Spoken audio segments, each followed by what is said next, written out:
तर शरद पवारांचे स्वीय सहाय्यक तुकाराम धुवाळी यांचं अल्पशा आजारानं निधन झालेलं आहे। त्यांच्या निधनानंतर शरद पवार आणि अजित पवारांकडून ट्विट करत दुःख आणि संवेदना व्यक्त करण्यात आलेल्या आहेत। तर शरद पवार यांनी नक्की काय आपल्या भावना व्यक्त केलेल्या आहेत ते आपण पाहतो आहोत। 1972 पासून सार्वजनिक जीवनात सक्रिय झाल्यापासून माझ्या स्वीय सहाय्यकाची जबाबदारी तुकाराम धुवाळी यांनी स्वीकारली असं शरद पवार यांनी आपल्या ट्विटमध्ये म्हटलंय। ही जबाबदारी त्यांनी त्यांच्या शेवटच्या श्वासापर्यंत कार्यरत राहून सांभाळली। अतिशय विश्वासू, प्रामाणिक आणि सचोटीनं वागणारा, सतत हसतमुख, प्रत्येक व्यक्तीशी आदरानं वागणारा, प्रत्येकाचं काम पूर्ण करण्यासाठी यथाशक्ती प्रयत्न करणारा, अशा निराळ्या सहकार्याचं निधन झालं याचा मला अत्यंतिक दुःख होतंय असं शरद पवार यांनी म्हटलं।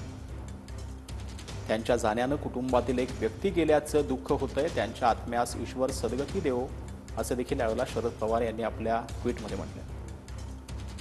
तर उपमुख्यमंत्री अजित पवार यांनी काय ट्विट केलं ते आपण पाहतो आहोत। शरद पवारांचे स्वीय सहाय्यक तुकाराम धुवाळी यांच्या दुःखद निधनाची बातमी ऐकून अत्यंत वेदना झाल्याचं अजित पवार यांनी म्हटलंय। त्यांच्या जाण्यानं एका प्रामाणिक आणि संयमी सहकार्याला गमावलं आहे अशा भावना अजित पवार यांनी व्यक्त केल्या। त्यांच्या कुटुंबियांच्या दुःखात आम्ही सहभागी आहोत। ईश्वर त्यांच्या आत्म्यास शांती देवो असं देखील अजित पवार यांनी म्हटलं।